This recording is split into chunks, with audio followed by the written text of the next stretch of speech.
Hello and welcome to Hump Day Hormones. We are recording a little early, but this will drop on December the 10th, 2025.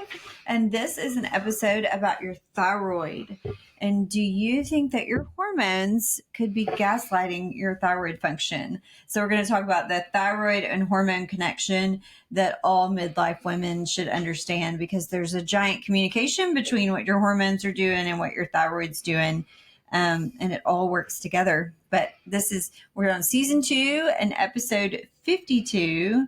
And yeah, we're recording this a little bit early. So we actually just got back from Thanksgiving break. Mm-hmm. And it's cold here. And it's cold. It's real and we're cold. tired. Yes. And we're feeling like thyroid people over here I was today. going to say, look, we are thyroid, got all the thyroid symptoms. Oh. Cold, tired, gaining weight, losing hair. That's right. All the things. But yeah, like if you've, had those symptoms and your doctor says, well, your thyroid looks great or your TSH looks great.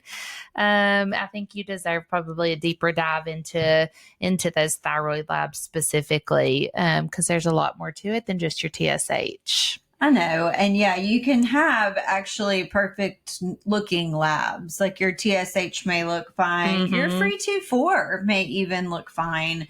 But you can still be symptomatic and could still benefit from some thyroid hormone optimization. Because really the active form of your thyroid is all about T3. And so we're going to talk a lot about that. And just like why your labs might be lying to you.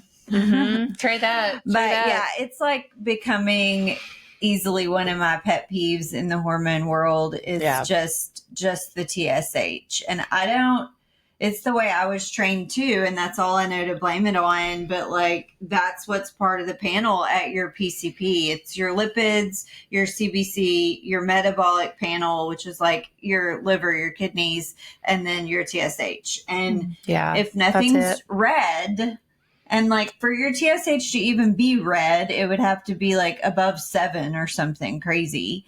And if that's okay, then it's like, yep, you're fine. And that's not even a thorough enough. Wow, you're feeling like total crap. I know. And that's not even a thorough enough evaluation. So yeah, we just want y'all to really understand so that you can make sure that you're getting the right things checked and looked at. And that, maybe if something kind of doesn't make sense and you are feeling tired or gaining weight or losing hair or whatever, that you can get to the bottom of it. That's right. So let's get into our did you knows, some fun facts about the thyroid. Yes. So did you know that women are 5 to 8 times more likely to have thyroid problems than men? Yeah, I feel like that makes sense. I don't treat men, so I'm probably a little jaded in that, but I just in general don't ever hear of a lot of men having a thyroid problem. Yeah. I know. And so it just makes you think like, does our kind of ever-changing hormones play into that? Yeah. I think it does. Yeah. And they're not that uncommon. Thyroid disorders affect 1 in 20 people. Stress, obviously, we know makes everything worse, but it makes your thyroid disorders worse. Cortisol is the biggest driver in that T4 to T3 conversion.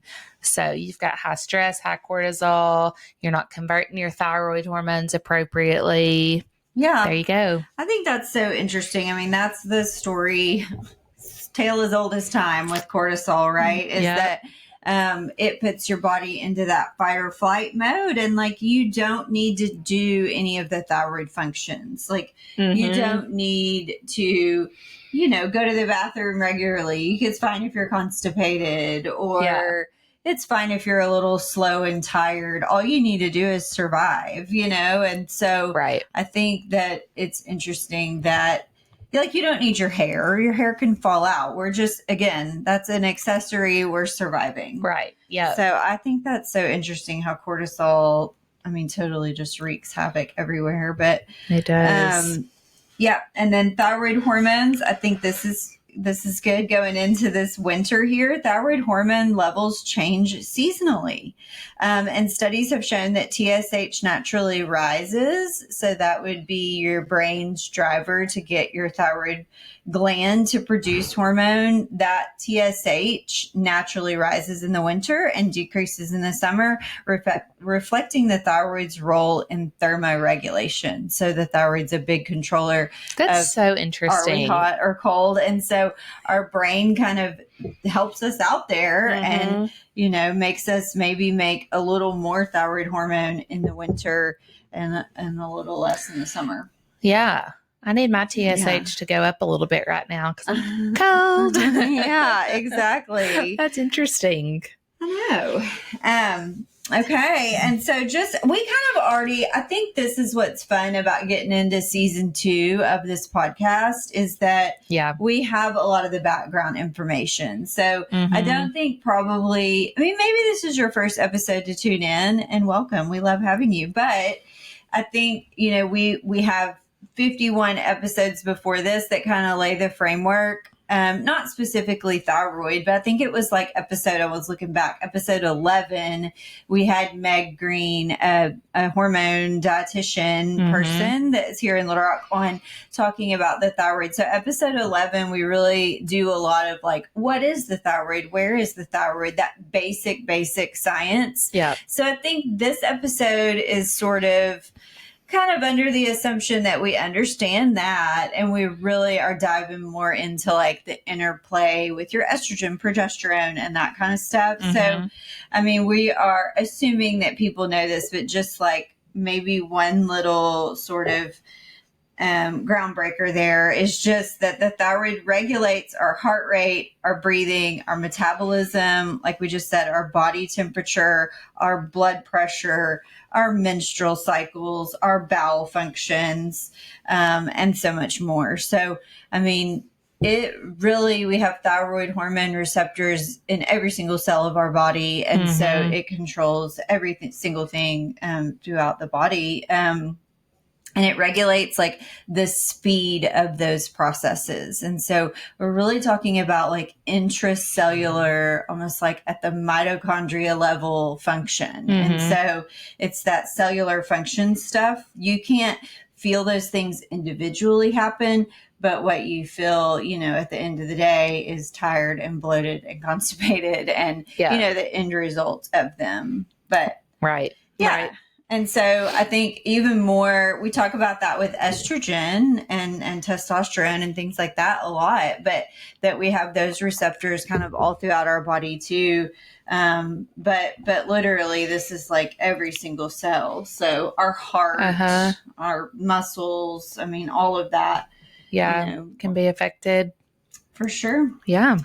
And then we know too, this is again a little more basic science stuff, but the thyroid gland, so is under the control from the pituitary gland to get that thyroid stimulating hormone. And then the thyroid gland itself, that sits right in the neck, is going to produce about 90% T4. That's just what we call it as it's coming out of the thyroid. And then about 10% of what comes directly out of your thyroid is T3. But I think what is really important for people to know is that T4 is inactive.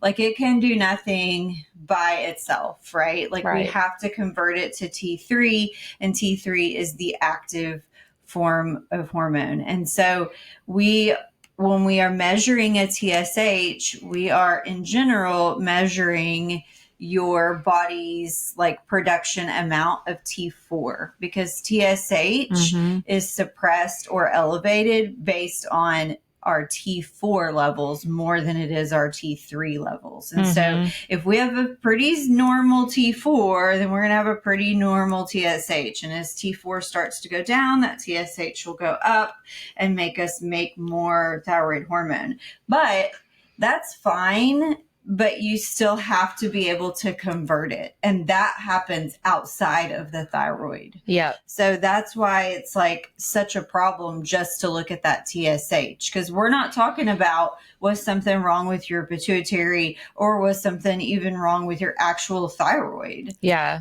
We're talking about outside. We made it out of the thyroid. Now we have to convert. Yeah. And that all happens. Yeah. It's a big downstream effect and, goes into like the gut, the liver. I mean, there's all kinds of like little processes that have to happen for that conversion to be appropriate. And that's a big deal because that's like our active thyroid hormone. So if that T3 is low, that's where you're really going to feel those like low thyroid, hypothyroid type symptoms. Yeah. And you sometimes do, I think like maybe if you think of the conditions that affect your actual thyroid. So that'd be like a goiter. We're usually talking about those people being hyper, and we're kind of more focused on hypo today, but things that at the level of the thyroid cause hypo would be like Hashimoto's, that autoimmune attack of your thyroid gland, which in the beginning can kind of be hyper, and then in the end, it's destroyed your thyroid gland and your hypo. Right. But again, like all of that stuff truly is going to start on that inflammation and all of that stuff that is Hashimoto's. You would have noticed before you had actual destruction of the thyroid gland by a low T3, because all that inflammation and stuff like that would have interfered with your conversion. So yeah, where you might not have seen a difference in your TSH just yet. Right. Yeah. Yeah. So that's how like we get into that situation of my TSH is normal. Yes, my brain is working. It is giving my thyroid the signal. And yes, my thyroid is not dead. My thyroid is still producing all this T4 and very minimal amounts of T3, but my conversion is broken, right? And so that conversion that we're talking about, there's an enzyme called deiodinase that basically removes an iodine from T4, and then it, is T3. And so there's kind of three different forms of that enzyme. They call them D1, D2, and D3.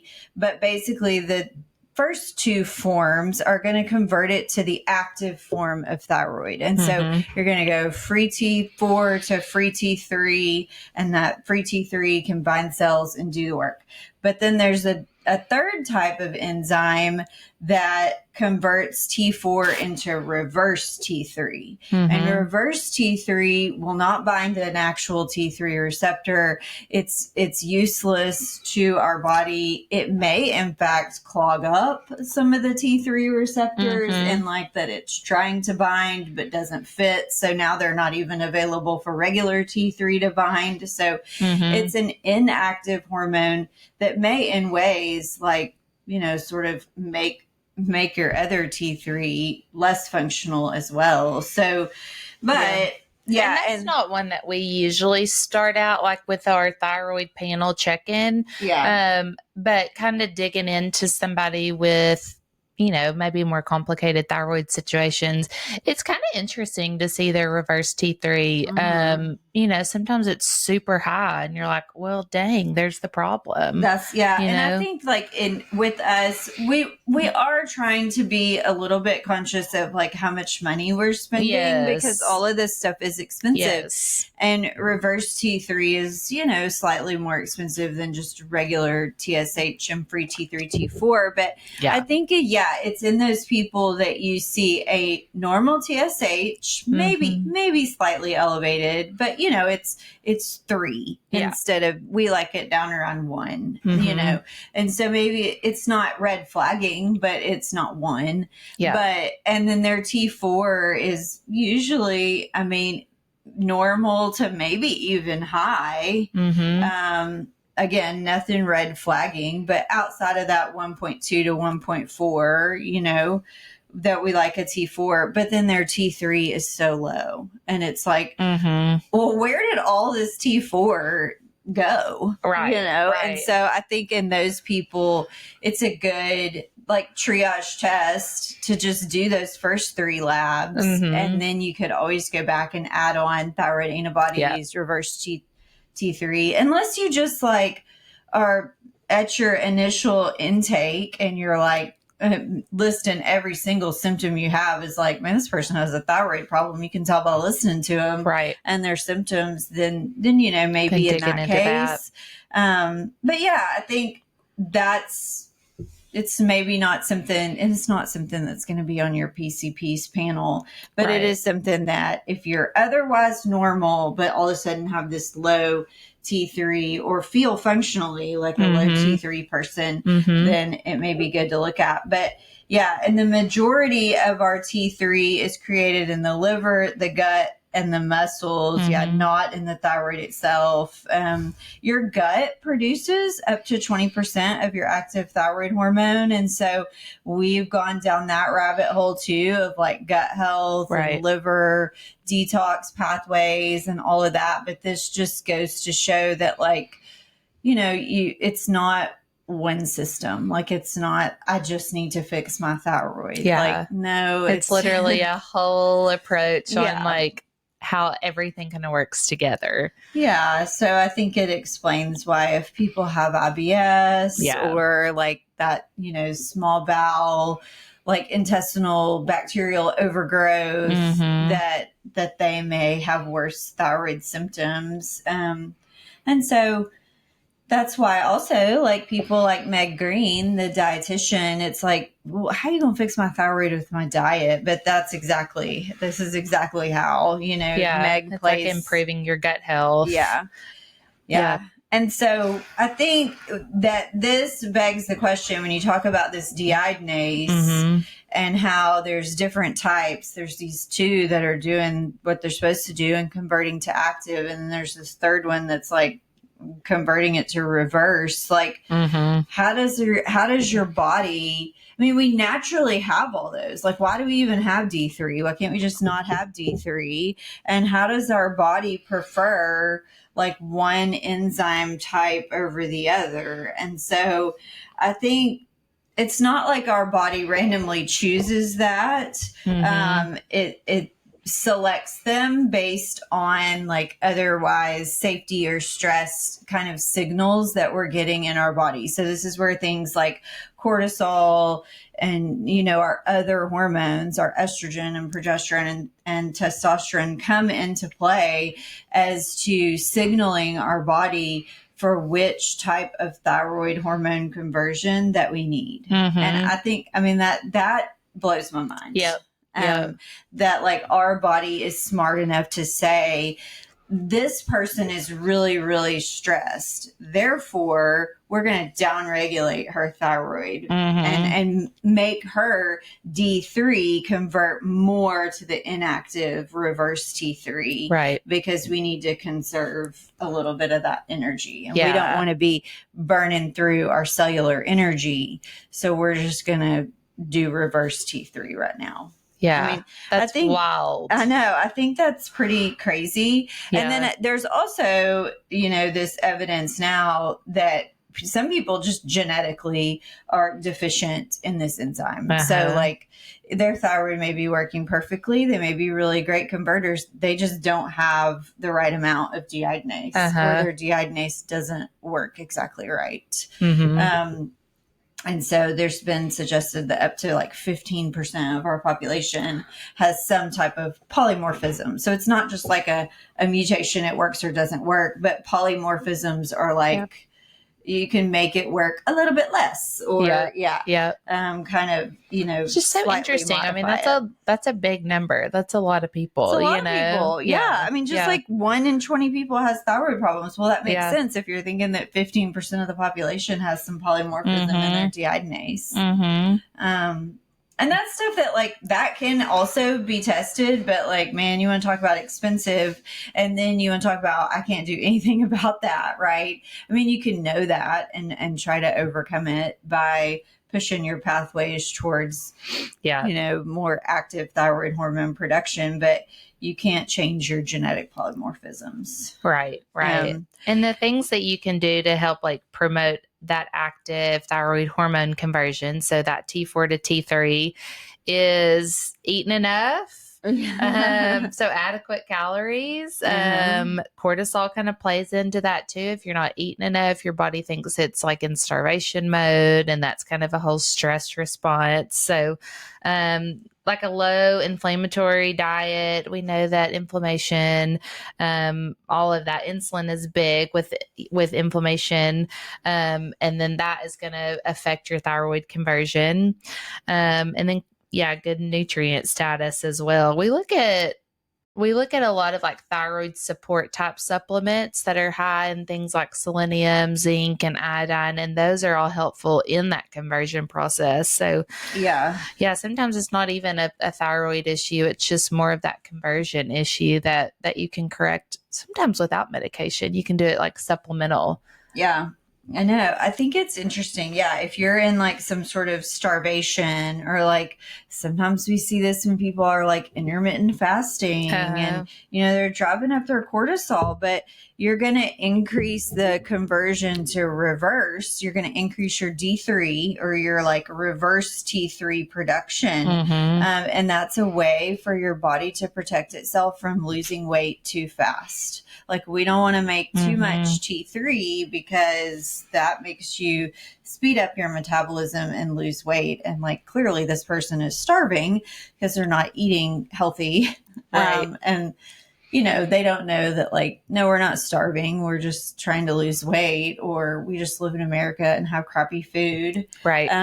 Like our body doesn't know that. It just knows from an intake standpoint, we're not getting what we want. Okay. Therefore we're not going to burn any fat, and we're going to convert all this stuff to reverse T3. I mean, that's just crazy to me. Or like if you're sick, like, I mean, COVID was a big deal, but like COVID, the flu, any kind of viral illness, things that run down your body. Again, we need to conserve our energy for fighting the illness. And so, increase the D3 production and move that to reverse T3.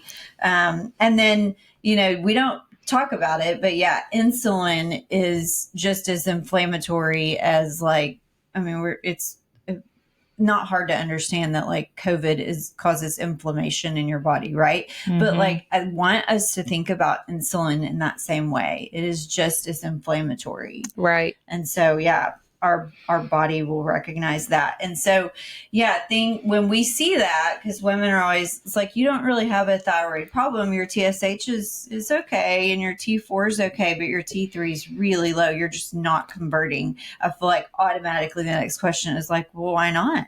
And it's like, well, maybe because your these people we've done labs on, maybe because your cortisol's high, your DHEA is really low, you're insulin resistant. Half the time, most people we're seeing are perimenopausal, menopausal. We'll talk about in a second how that all plays into it. And so it's like, man, like, we have to really work on like unwinding those. I mean, yes, we can just give you T3. That's another option.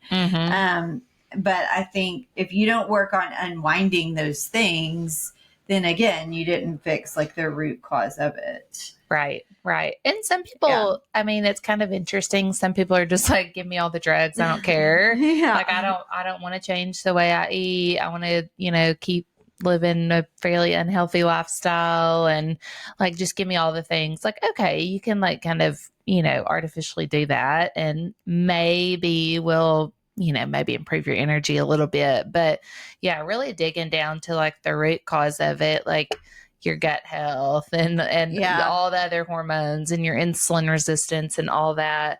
I mean, improving it all from that standpoint is obviously going to overall do much better things for your thyroid, but also all the other systems in your body. Yeah. Yeah.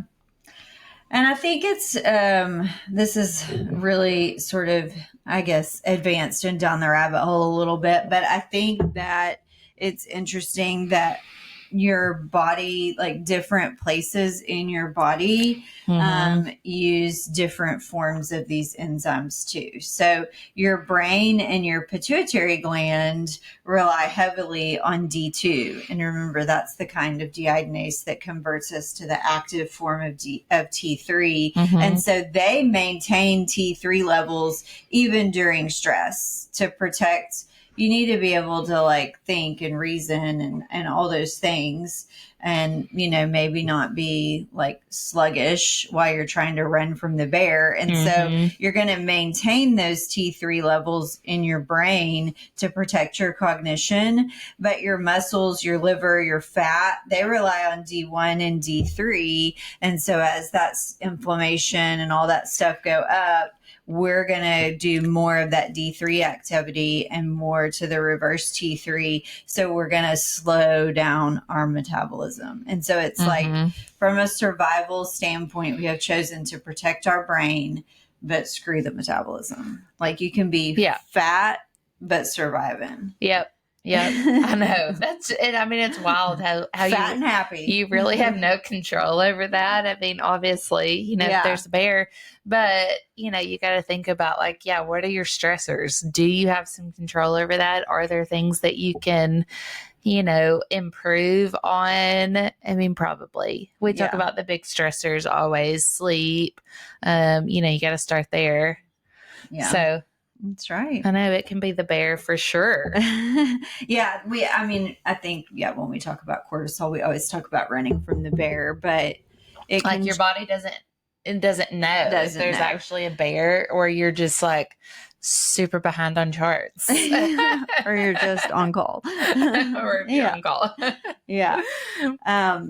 And so our favorite little part always is, do estrogen, progesterone, testosterone, and menopause change this enzyme preference? Do we deiodinase any differently with estrogen on board or not? And like, obviously, yes, estrogen affects everything. And so our hormones are going to get into the mix here too.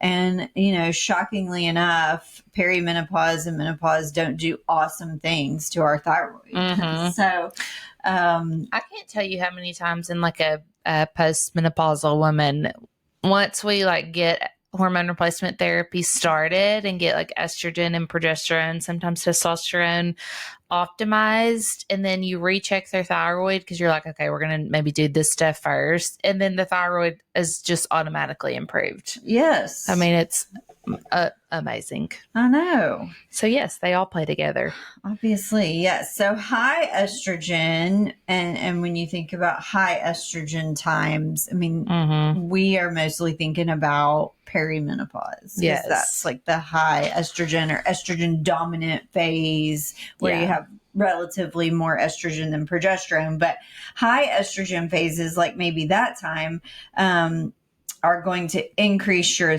thyroid binding globulin, which is going to trap thyroid hormone and reduce the amount that's active. And so I think when studies and stuff are talking about this type of high estrogen, they're talking about like giving someone estrogen and making their estrogen high. Or so that's really a deal when you give oral estrogen. If you're on oral estrogen, you can increase your thyroid binding globulin. And so you may be binding up some of your T4 and therefore it's not available to turn into T3. And so I think that we just have to know that when we're putting people on oral estrogen, maybe if they're already on Synthroid, maybe they're going to need more Synthroid or, you know, something like that. But I don't think it's like talking about just your natural estrogen being high for 4 days because you're perimenopausal and in a loop phase. And then, oh no, I bound up all my thyroid hormone. I think that kind of those spikes are so transient that they probably don't matter. Now, if you just get yourself into like you live in an estrogen dominant phase all the time, like a PCOS girl, then, you know, maybe that could be a problem. So I think, but that's how high estrogen can play into that. And then for us, you know, that's just one more sort of mark towards maybe transdermal estrogens being an easier way to go, because those are not going to clear through the liver and are not going to mess with our binding globulin. I've wondered, do birth control pills do the same? Yes. Like they're going to increase your thyroid binding? Yeah, just like they increase your sex hormone binding globulin. It's like, oh, we've got more hormone coming through the liver. We need more binding globulins for the hormone. And in a way, it's like, well, not that hormone, but, our liver doesn't know the difference. Right, right. Yeah. And then low estrogen, which is really kind of more the hallmark menopausal type thing, is going to lower your D2 enzyme, the converter to the active form of T3. And so we're going to lower that D2 amount of enzyme in your brain, your fat, your muscle, and your pituitary. And so that means that even if you have enough T4 in the bloodstream, you can't get enough T3 to be converted, to get inside the cells. And so that's going to, at the end of the day, leave you sluggish feeling, in a low mood, where you're cold all the time and gaining weight. Yes. So that you didn't do anything to make that happen except just get less estrogen. So I think, that's kind of sad, but interesting at the same time. But that's what people are like, well, why have I never had a thyroid problem before? Yeah. And now all of a sudden I have a thyroid. You've never been in this much of an estrogen deficiency before. Exactly. Yeah. Or those people that are like, oh, they told me like in my early 20s or 30s that I had this borderline thyroid problem. And then, but now, I mean, if you kind of had one before, it's kind of like ADHD. If you kind of had that before, this is all the way going to unmask that. Yep. And these people just feel terrible. Like it's going to push them over the edge and they become like actual hypothyroid. Yeah. And then progesterone is actually good for our thyroid conversion. And so when you're in a low progesterone state, which perimenopause, progesterone you're gonna I can't talk. You're gonna slow your whole body conversion. So progesterone naturally raises the metabolic rate and supports D1 activity with conversion to the active form of T3, which is mostly happening at the level of the liver. So decreased progesterone is just going to decrease that like overall conversion. And so that's a big reason why all of a sudden in perimenopause, this thyroid symptoms start to show up. Yeah, and your T3 has just tanked. Yeah, and I think too, it's just magically at that point in our life, we're in our 40s, we've accumulated a lot of inflammation along the way. Yeah. We've done a lot of inflammatory things. We've had babies, we've not slept, we've eaten crappy, we've drink lots of alcohol. I think that we've done things to ourselves by that point that have maybe been not so nice to our system. And then all kind of catches up with you in your 40s. Yeah. It's just like everything kind of culminates in like, okay, great. This is all happening at one time. Yeah. Oh, I know. It's rough. Yeah. And then testosterone is going to improve thyroid outcomes indirectly. So it's not a direct mediator of deiodinase necessarily, but testosterone improves our metabolic rate and improves our lean muscle mass. Therefore, it improves our insulin sensitivity. When your insulin goes down, you're less inflamed. You're going to be a better converter. Also, like muscle all by itself is a major consumer of our T3. And so, there's lots of receptors in those muscle cells using up our T3 to drive that energy production through the muscle. And so if you have less muscle, you have a lower demand for thyroid hormone, and your body is naturally going to kind of downregulate that. And so if you have more muscle, and it's like supply and demand, more muscle, more need for it, your body's going to kind of upregulate those. And so I think testosterone it's not directly, but yes, indirectly would affect that in a good way. Yeah. So really a win for all the hormones. That's right. Yeah. So I think just in one sentence or one little sum it up, the net effect is that menopause tilts the scale towards lower T3 availability, even if the thyroid gland and the TSH are quote unquote normal. Yeah. So that's where it just, you need that one extra step to look further into that like free T4, free T3 level. Yeah. And see like what is actually going on in the body. Yeah. And so if you get your labs checked, it's like, well, what are they going to look like? What am I going to be looking at in labs? And so I think if you have overt hypothyroidism, like you are maybe end stage Hashimoto's, your thyroid gland has been destroyed by all those little antibodies, that you have just like absolutely underproduction from the thyroid, and your T4 will be low and your TSH will be high. Right. So your brain's like screaming at your thyroid at that point to make some more hormone. So that's classic. And that's what we learn in med school. Like look for somebody's TSH to be high and their T4 to be low. That's the hypothyroid person. And that's the person that needs treatment. And I don't really feel like that there was a whole lot of conversation about the other people, about like, well, what happens if I still feel like crap with my normal TSH and T4. So that is a well-known clinical phenomenon. It's called subclinical hypothyroidism. So you don't look hypothyroid on your labs, but you feel like it. You have normal T4 production, and a lot of times you have normal TSH, but that T3 is going to be very, very low. And then if you were to look, probably the reverse T3 would be high. Yeah.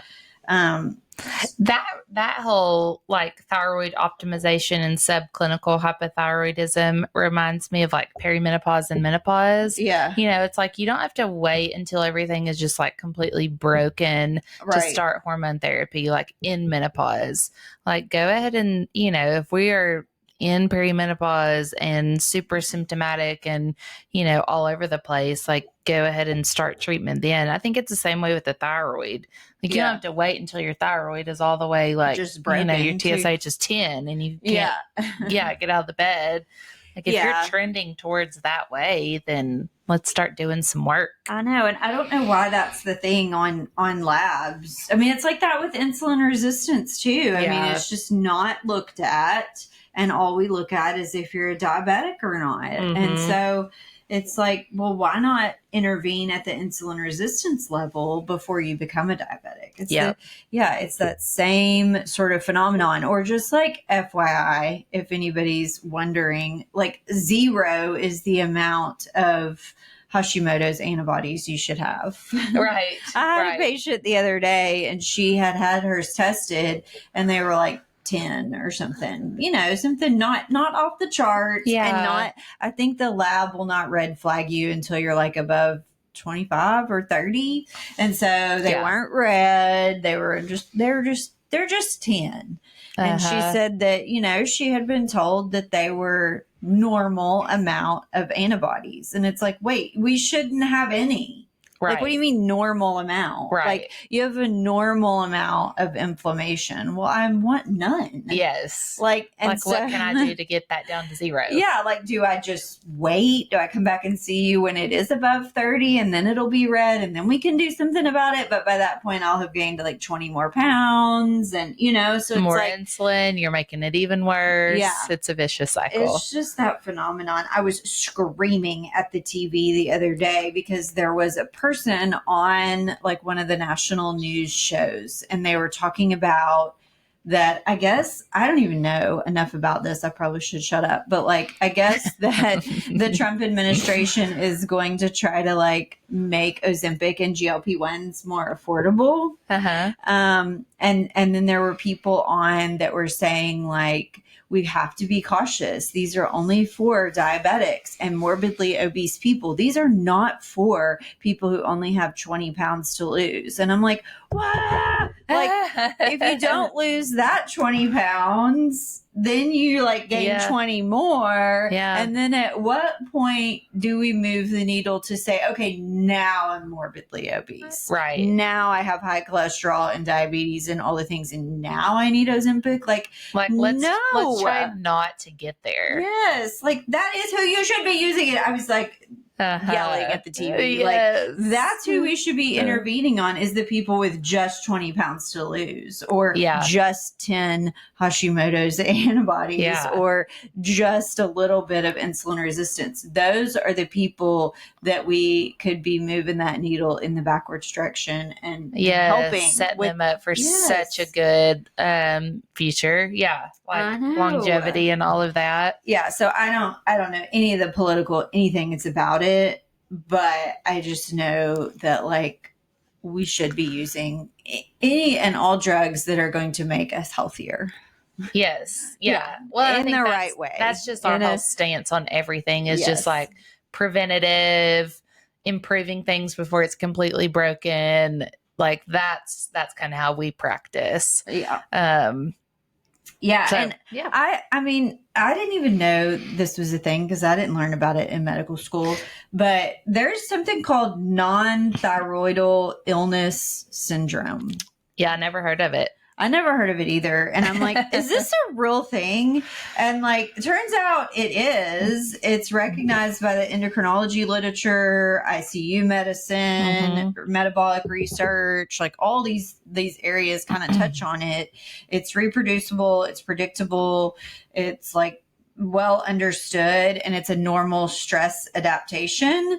But all it really means is that you're functionally like a hypothyroid person, but you're not hypothyroid. Like when people are ill enough, that's why it's in the ICU literature. When people are sick enough to be in the ICU, their body downregulates that production of free T3 and they become functionally hypothyroid, but they don't actually have hypothyroidism. And so, they call it non-thyroidal illness syndrome. Like there's nothing actually wrong with your thyroid, but you're functionally like a hypothyroid person. It's like, do we have to have like that name for it? Like, why don't right. we have a whole name for it? We know that it exists, but we're still not treating it. Like, we're just gonna call it that and say like, okay, it's temporary, it's gonna go away, it's gonna improve as everything else improves, hopefully. Like imagine saying that, like, I'm sorry, Miss Smith, that you don't feel good. You actually have non-thyroidal illness syndrome.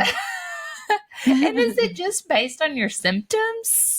Yeah, well, it's just based on like your lab levels. You can, I mean, they can reproduce it in these lab levels and things like that, and then just symptomatically, Oh my God, can you imagine telling a 45-year-old perimenopausal woman that you're in perimenopause and you have non-thyroidal illness syndrome, which I'm not going to do anything about? She'd be like, F you. But like I know what it is and I know what's causing it. But we're not going to do anything about that right now.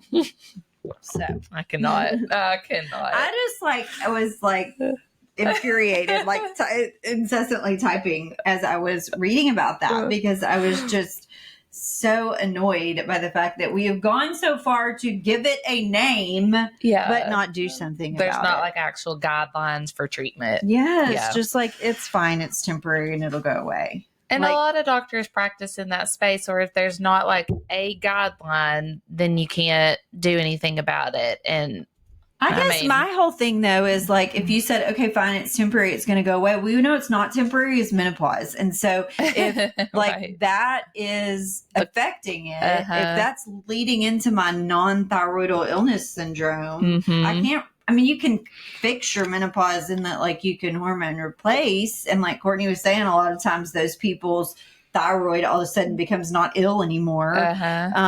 But it's like, if that's not enough, then like we can't. Then what else? Yeah. So anyways, we get fired up about stuff like that. I do. It just pisses me off. But there are supplements. So I mean, when we talk about treatment, I think that, our goal for treatment is that you have optimal levels of your thyroid. Yeah. And that would be all of them. Like that you have a low reverse T3, a normal free T3, normal free T4, normal TSH. Right. Not just normal because it's not a red flag. Like we like a TSH around 1 to 2. Mm-hmm. We like a free T4 around 1.2 to 1.4. And we like a free T3 above 3, but like up to 4. Yeah. Or you feel great, 4.5. There's really we're going off of your symptoms a lot, but above 3. Now this is just us, everybody's gonna be different, but I think obviously there are thyroid hormones that you can take, and you need to do that if your T4 is low, because that is saying that your actual thyroid is not producing enough. But if we get into that situation of my TSH is okay, my T4 is okay, and I'm just not a good converter, then you could like for symptomatic reasons, I just want more T3 so I feel better tomorrow. Yeah. Okay, here's some T3. You can't, just so you know, take T3 all by itself.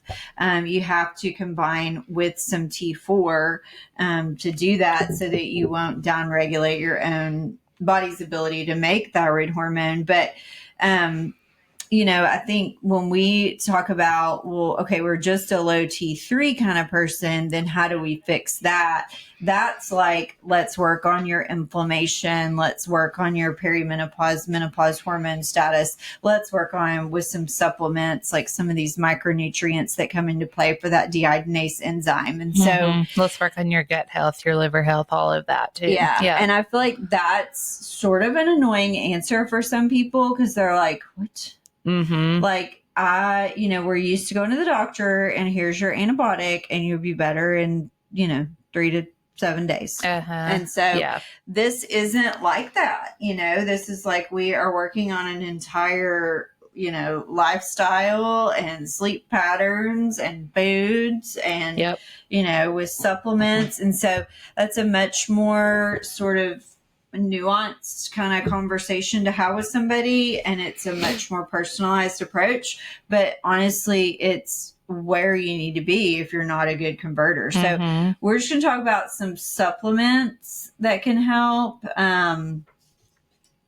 We know like iodine. I feel like kind of everybody knows that with the thyroid. And in 1924, the government even knew that. So it was over 100 years ago.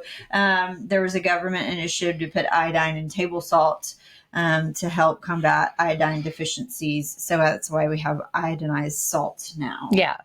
I love that. So I know. So iodine is an important kind of micronutrient there, and they make, like Courtney was talking about, these thyroid support supplements that already have a mixture of iodine and then these other like selenium, zinc, B12 and magnesium a lot of times too, already in there. And so you don't have to go and like find all of these individually. Ones. Yeah. There are already like pre-made, but yeah. And those just kind of help support that conversion from that T4 to T3. And then, iron and ferritin, that can play a huge role in your thyroid conversion. So, if we are super iron deficient and anemic and all the things, then, correcting that, and then supplementing in, you could take you some beef liver. Yeah. So there was some evidence that women with a ferritin below 50 often experience thyroid symptoms, even if their labs are normal. So, we talk about a lot. Our kind of, mark for ferritin is around 60. And then selenium reduces thyroid peroxidase antibodies by about 30 to 40%. So, selenium is not only important for supporting your deiodinase, but helping to reduce those thyroid peroxidase antibodies.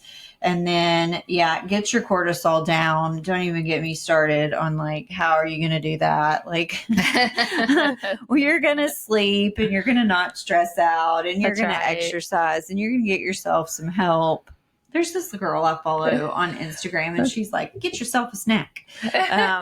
But yeah, you're going to somehow figure a way to like be less stressed. Yeah. And sometimes it's not these outside physical, like sleeping, stressful job, things like that. But it's like, yeah, treating your body better, about like maybe eating a high protein breakfast and not starving yourself till 2 p.m. or, you know, going on a walk at night, or just things that are nice to your body, drinking enough water.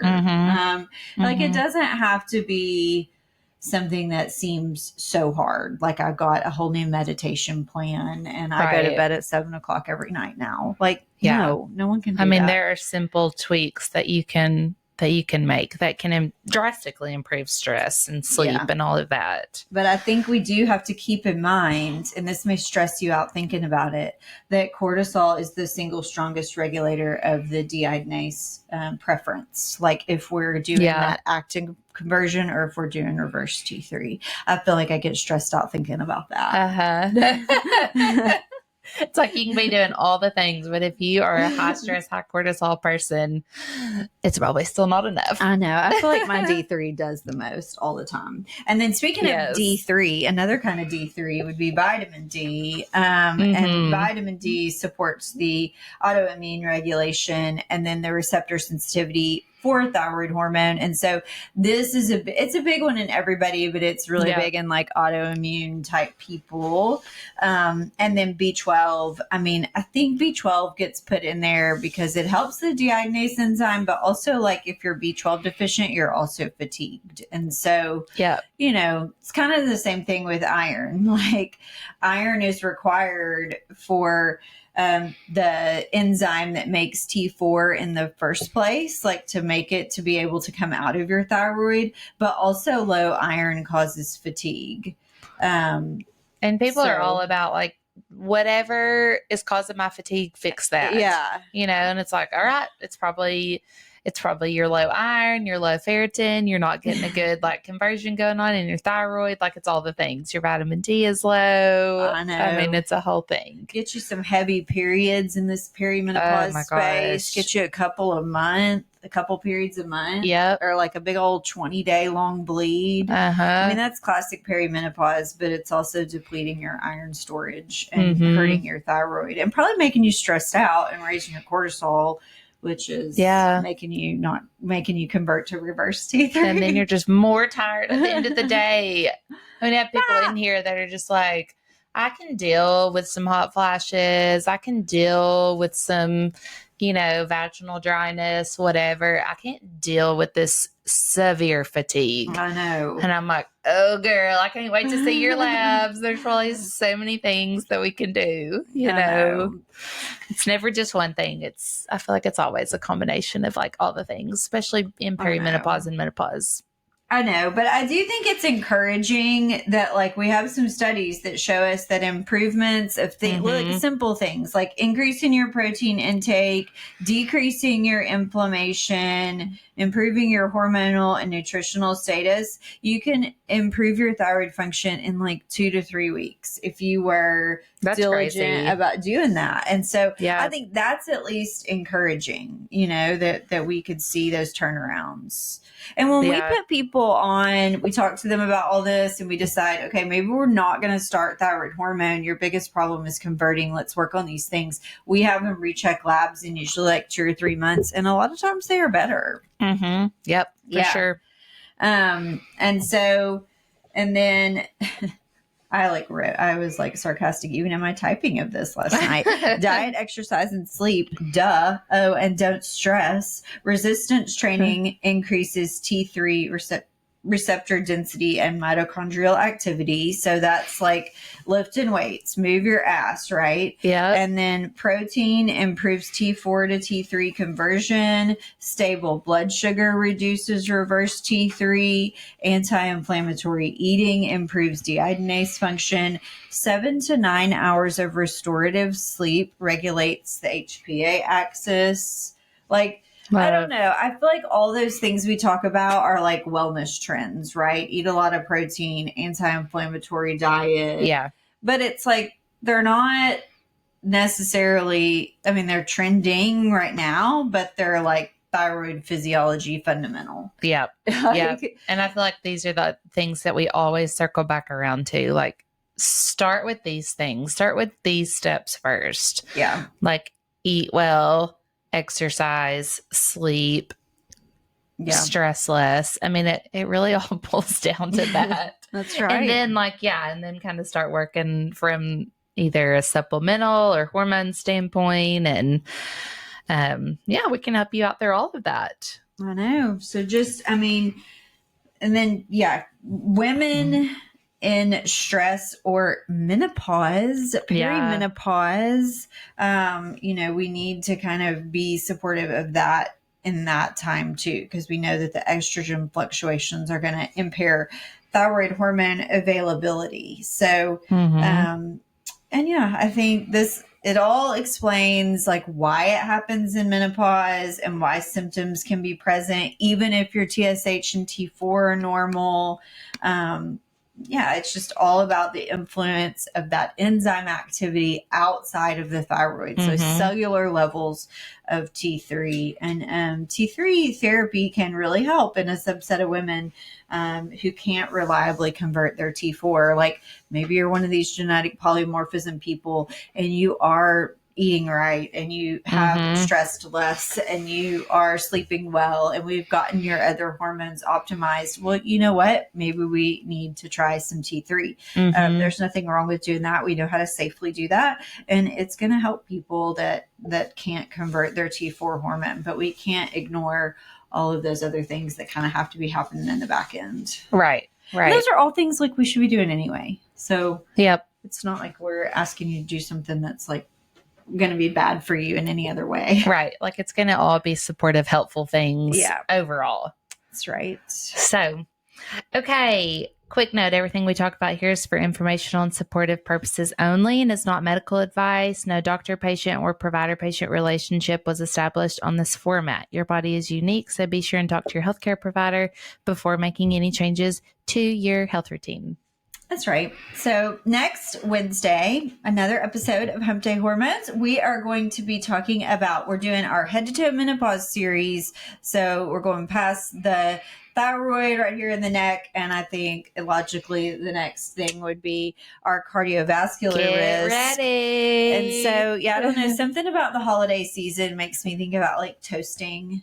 Like raise a glass. Yes. To lower risk for cardiovascular disease. But I mean, seriously, it's the number one killer of women, of men, of everybody. It's the number one killer. And so we have the thing readily available and now without a black box warning that can lower